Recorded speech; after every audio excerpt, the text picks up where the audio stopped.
Assalamualaikum Assalamualaikum warahmatullahi warahmatullahi wabarakatuh. wabarakatuh. Perkenalkan, nama saya Agnia Faza Izaturrahman, NIM 182410103063. Saya Sultan Ardiansyah, NIM 182410103070. Perkenalkan, nama saya Muhammad Agung Santoso, NIM 182410103081. Oke, sebelum masuk ke aplikasinya, aku mau jelasin dulu nih sebenarnya InReport itu apa sih? Jadi, InReport itu adalah sebuah aplikasi yang digunakan untuk mempermudah masyarakat desa dalam melaporkan kerusakan infrastruktur desa mereka. Jadi, untuk menggunakannya mereka itu bisa datang ke kantor desa langsung dan melaporkannya secara rinci.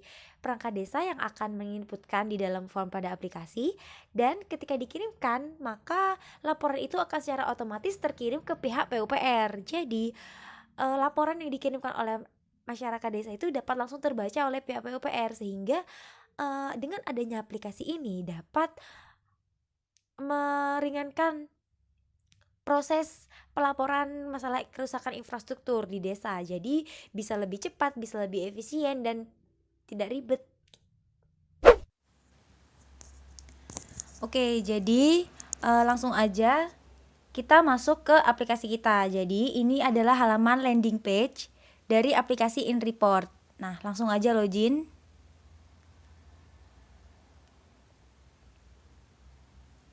Oke, di sini saya akan menjelaskan kenapa sih langsung login. Jadi, kita tuh punya 3 aktor, admin, PUPR, dan desa. Nah, PUPR dan desa itu tidak perlu membuat akun mereka sendiri. Jadi, yang membuat akun mereka itu adalah admin, sehingga mereka bisa langsung login tanpa perlu membuat akun terlebih dahulu. Oke, langsung aja kita login sebagai akun desa. Oke, jadi di form login ini nanti tuh dia bakal ada 2 option. Option yang pertama yaitu kalau misalkan form username dan password itu dua-duanya kosong dan si aktor mencet login, jadi dia tuh bakal nampilin pop up data tidak boleh kosong. Jadi contohnya kayak gini.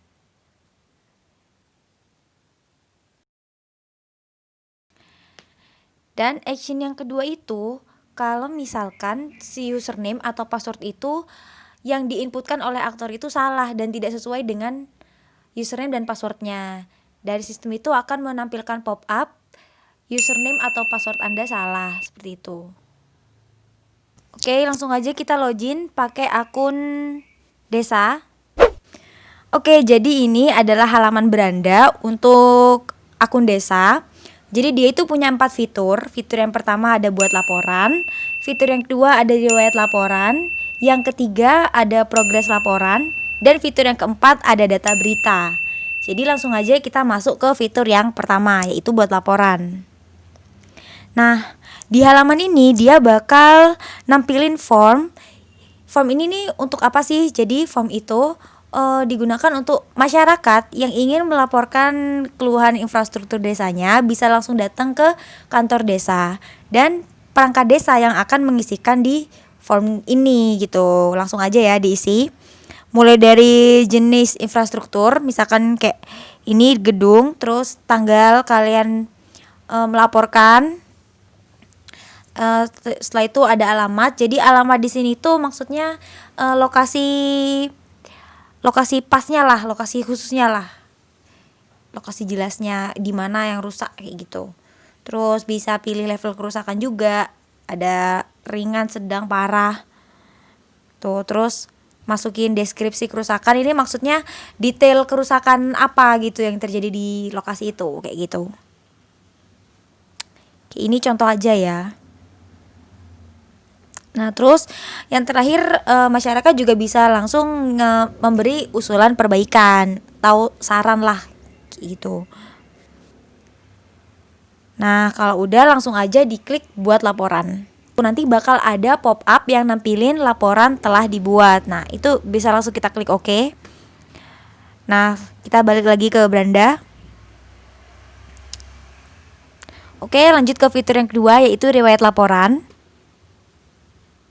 Nah, riwayat laporan ini dia nih bakal munculin tabel yang isinya itu kayak riwayat laporan apa saja sih yang udah pernah dikirimkan oleh akun tersebut. Jadi nih kayak tadi kita udah buat kan, dia bakal muncul di sini. Terus kalau misalkan datanya diklik, detailnya itu nanti bakal muncul di bawah dan di samping kirinya itu kayak gini. Nah, udah deh, balik lagi ke beranda. Fitur yang ketiga yaitu progres laporan. Nah, kalau yang masuk di sini itu adalah data yang laporannya itu udah dikonfirmasi oleh pihak PUPR. Jadi maksudnya dalam progres itu laporan yang udah dikonfirmasi sama pihak PUPR itu, jadi kan nanti bakal ditindaklanjuti tuh kayak gimana. Nah, itu data laporannya masuk ke dalam progres kayak gitu. Udah deh, selesai. Masuk ke fitur yang terakhir yaitu data berita di pojok kiri bawah itu. Jadi berita ini hanya berisi berita yang terbaru, terupdate dari admin gitu. Jadi yang ngepost ini tuh admin kayak gitu. Ini bisa dilihat detailnya kayak gini. Udah bisa kembali. Dan dia bakal kembali ke home. Jadi udah itu 4 fitur utama dari akun perangkat desa. Oke, kita langsung keluar dari akun dan kita login lagi untuk sebagai akun PUPR. Nah, jadi untuk halaman PUPR ini dia hanya punya 3 fitur utama. Yang pertama itu ada data laporan, yang kedua itu cari data akun desa, yang ketiga itu data berita. Oke, kali ini aku bakal jelasin yang cari akun desa terlebih dahulu. Nah, di sini dia di sebelah kanan itu bakal muncul tabel dan di sebelah kiri itu bakal muncul kolom buat cari desanya gitu. Langsung aja nih cari akun desanya. Nah, kalau username yang kita masukkan itu benar, maka data akan secara otomatis muncul di tabel yang sebelah kanan. Tapi jika username yang kita masukkan itu salah, kayak gini kita contohin. Nah, di tabel sebelah kanan itu bakal langsung kosong dan bakal munculin tulisan no content in table. Jadi itu berarti username-nya salah atau nggak ada nama desa dengan username tersebut kayak gitu. Oke, kembali. Fitur utamanya yaitu data laporan. Nah, di sini tuh ada 3 menu dari data laporan. Jadi yang pertama itu laporan baru, yang kedua dalam proses, yang ketiga riwayat laporan. Kita masuk dulu ke laporan baru. Nah, jadi laporan baru ini adalah data-data dari laporan kerusakan yang baru aja dikirimkan oleh pihak desa. Jadi dia nggak bakal tumpang tindih sama laporan-laporan yang lama kayak gitu. Nah, tuh kalau diklik dia bakal muncul detailnya di bawah, dan kalau pihak PUPR-nya ingin memberikan konfirmasi, dia bisa langsung klik konfirmasi. Nah, setelah diklik konfirmasi tadi, maka data yang dipilih tadi dia akan secara otomatis hilang dari tabel untuk laporan baru dan dia akan langsung masuk ke tabel data dalam progres. Oke, kita keluar. Kita masuk ke dalam progres.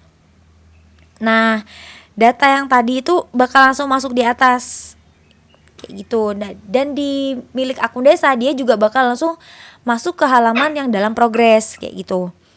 Nah, setelah laporannya selesai ditanggapi, maksudnya itu kayak misalkan nih pihak PUPR udah memperbaiki laporan yang disampaikan itu, jadi pihak PUPR bisa langsung memberikan tanggapan di kolom yang sebelah kanan itu bawah. Nah, kalau udah bisa langsung klik beri tanggapan. Oke, setelah klik beri tanggapan tadi nanti dia tuh bakal muncul pop up yang isinya laporan telah ditanggapi. Nah, setelah diberi tanggapan, data itu juga bakal langsung hilang di tabel dalam progres ini dan dia bakal langsung masuk ke halaman riwayat laporan. Nah, jadi untuk riwayat laporan ini, tabelnya itu berisi data-data dari laporan yang udah dikirimkan oleh perangkat desa, akun desa manapun dia bakal nyatu di sini. Jadi ini tuh yang udah terkonfirmasi dan udah ditanggapi oleh PUPR, dia bakal kesimpan di sini semua. Gitu. Nah, udah sih. Setelah itu fitur yang terakhir ada data berita juga sama kayak di punya akun desa tadi. Ini hanya berita terbaru yang dikirimkan oleh admin. Kayak ginilah. Oke, udah selesai. Bisa keluar dan kita bakalan lanjut ke akun admin. Kemudian kita login menggunakan akun admin. Masuk. Nah, di sini di halaman beranda admin terdapat 3 fitur, yaitu data laporan, data berita, dan data akun. Pertama-tama kita masuk ke data laporan. Di halaman data laporan ini terdapat tabel yang menyajikan riwayat dari seluruh laporan yang telah dikirimkan.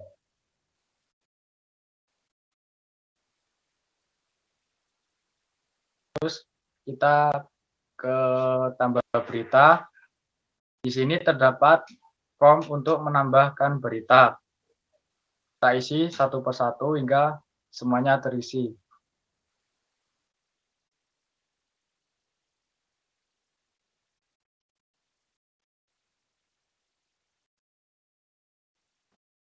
Nah, untuk yang lampiran ini, kita mengambil file dari komputer masing-masing. Kita mengambil file dari komputer masing-masing. Setelah semua form telah terisi, kemudian kita klik buat berita. Setelah kita mengklik tombol buat berita, lalu muncul pop-up berita telah dibuat. Kemudian kita pindah ke data akun. Kemudian di halaman data akun terdapat 4 fitur, yaitu yang pertama, melihat data akun PUPR, melihat data akun desa, menambahkan akun PUPR, dan tambah akun desa. Kita klik yang pertama, data akun PUPR, untuk melihat data akun PUPR. Nah, di sini terdapat tabel yang menyajikan data-data dari PUPR. Di sini kita bisa mengubah dan menghapus data akun. Setelah kita mengklik tombol simpan, kemudian muncul pop-up, data telah diubah. Ya. Kemudian kita bisa menghapus data akun tersebut. Klik hapus. Setelah kita klik hapus, kemudian muncul pop-up, akun berhasil dihapus. Kemudian kita pindah ke data akun desa.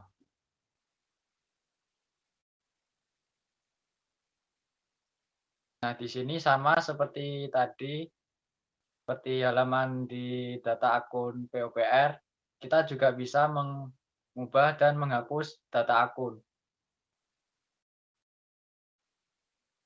Kembali lagi, kemudian kita pindah ke tambah akun PUPR. Nah, di sini terdapat form untuk menambah akun PUPR. Kita isi semuanya. Setelah form terisi penuh, kemudian kita klik buat akun. Setelah kita mengklik tombol tambah akun, kemudian muncul pop-up akun berhasil dibuat. Lalu dialihkan ke beranda admin. Kemudian kita masuk ke tambah akun desa. Nah, di halaman tambah akun desa, sama seperti di tambah akun PUPR, kita juga mengisikan form untuk menambahkan akun desa. Apabila sudah selesai, kita bisa klik keluar untuk logout dari akun admin. Ya, kali ini kita akan membahas tentang codingan dari program aplikasi InReport. Jadi, aplikasi ini itu dia menerapkan sebuah konsep, yaitu konsep NVC. Yang mana konsep NVC itu terdiri dari salah satunya itu adalah view, controllers, dan model. Nah, view ini dia itu untuk seperti menampilkan tampilan yang disediakan untuk kepada user. Nah, lalu apa fungsinya controller? Controller itu untuk mengontrol atau menjembatani antara models dan view. Misalkan kita ingin menekan tombol masuk. Nah, masuk itu ada pada controller. Nah, lalu yang ketiga yaitu ada models. Models di sini itu digunakan untuk menghubungkan controller dengan database. Jadi, models ini itu saling berhubungan erat ya dengan database. Nah, pada aplikasi yang akan saya jelaskan, yaitu aplikasi InReport. Nah, di sini kita punya controller, kita punya file, kita punya gambar, dan main, dan models, dan view. Nah, kenapa kok ada files, gambar, terus ada main? Sebenarnya ini untuk mempermudah sebuah aplikasi. Jadi ketika saya ingin meload sebuah gambar, jadi saya simpan pada gambar. Tapi ketika saya ingin menambahkan sebuah gambar, dan gambar tersebut nanti akan disimpan pada package files. Oke, pertama kita akan buka tampilan dari home atau codingan dari login. Gitu. Jadi ketika di awal untuk membuka sebuah tampilan awal, kita memerlukan kelas main. Jadi kelas main itu ini untuk mengawali. Jadi ketika aplikasi ini kita jalankan atau codingan ini kita jalankan, tampilan mana sih yang sebenarnya akan dipanggil terlebih dahulu. Nah, lalu pada saat kasus ini, itu ada namanya VXML awal view.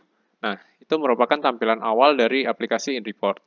Lalu, ketika sudah ditekan awal view-nya itu, dia akan menuju login. Nah, di login ini, apa maksudnya? Maksudnya, kita memasukkan sebuah username dan password. Dan itu harus dikonekkan dengan database. Jadi, pada kasus ini, kita melihat koneksi database dulu. Berarti kita lari ke main. Nah, di sini, koneksi database ada pada kelas koneksi DB. Jadi, apa maksudnya public string final? Maksud saya, public static final string DBMS MySQL dan string host, string username, string password, string database. Ini sebenarnya untuk mendeklarasi apa sih isi dari variabel DBMS, host, username, password, serta database. Dan di sini ada namanya method connection. Dia mengkoneksi nanti ketika kita panggil koneksinya, itu dia bakal menghubungkan dengan database MySQL. Nah, begitu isinya tentang kelas for name, bisa dilihat ini suatu sintaks yang untuk MySQL. Dan lalu kita pindah ke bantuan, kelas bantuan. Nah, di sini saya mendeklarasi kelas bantuan ini untuk membantu saya membuat metode. Jadi, metodenya itu ada namanya metode change-pad. Jadi, ketika kita ingin berpindah halaman, kita tinggal panggil saja change-pad. Dan dia akan mengelut semua get source atau VXML yang ada atau yang kita panggil pada saat itu. Nah, di sini di aplikasi InReport ini kita menyatukan 3 user. 3 user yang ada itu yaitu user desa, PUPR, dan admin. Lalu ketiga user ini itu dalam satu login, tetapi nanti kita bakal membedakannya dari status-status setiap username dan passwordnya. Nah, lalu apa yang kita cek terlebih dahulu? Pertama tentu kita mengkonekkan membuat objek untuk database. Misalnya ini koneksi DB sama dengan new koneksi DB, oke begitu. Nah terus ini untuk mendapatkan value dari username dan password. Lalu untuk mengeceknya, ini kita ada beberapa tahap, yaitu ketika passwordnya itu salah dan ketika passwordnya itu benar, itu bagaimana? Dan untuk yang pertama kita akan mengecek sebuah password. Jadi misalnya ini password dan username-nya ini kosong. Nah ini if username get text terus dot equals terus tampilannya kosong, cuma ditulis string petik 2 dan tidak ada tulisannya. Untuk pertama kali kita harus membuat objek dari database, yaitu dengan begini caranya. Koneksi DB spasi DB sama dengan new koneksi DB. Itu berarti DB merupakan suatu objek dari koneksi DB. Koneksi DB ini merupakan sebuah kelas yang ada di main. Nah, begitu. Karena koneksi DB itu berhubungan dengan database. Lalu yang kita lakukan seterusnya, kita akan memanggil sebuah username dan password. Nah, kita dapatkan value-nya ada di sini. Lalu ketika kita memanggil, tentunya kita harus ngecek apakah text field dari username maupun password itu ada isinya atau tidak. Jadi kalau misalnya tidak ada isinya atau kita anggap user itu lupa untuk menginputkan username maupun passwordnya, dia akan mengeluarkan Gitu. Nah, terus kita cari lagi password sama username-nya ini statusnya apa kalau di database. Apakah dia bernilai 1, ataukah dia bernilai 2 atau 3. Nah, jadi kalau syarat-syaratnya itu udah terpenuhi, dicek apakah statusnya itu 1, 2, atau 3.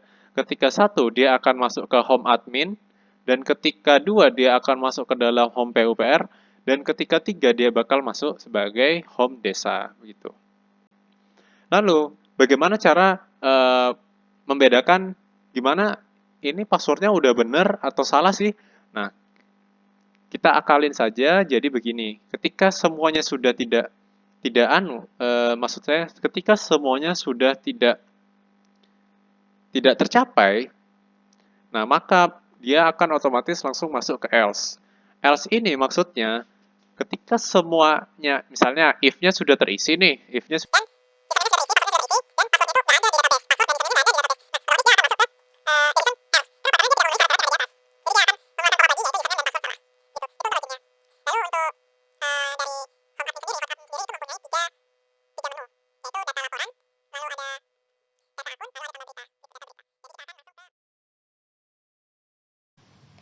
Oke semuanya, sampai sini dulu ya presentasi dari kita.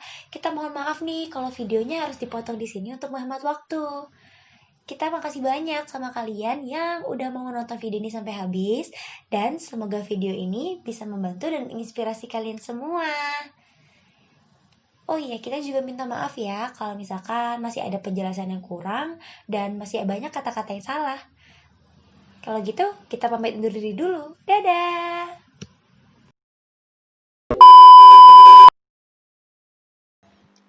tadi kelompok kita itu nggak ditanyain loh, sumpah, di pas ADPL itu. Kayaknya sih kalau Sumpah udah keren banget, udah lengkap banget. iya, kalau aku pikir ya, itu kita bakal dapat A sih di ADPL. Amin, amin, semoga. Berarti PBO-nya juga dong? Iya dong, PBO harus dapat A. Oh harus bagus. Jadi bisa, nggak bisa,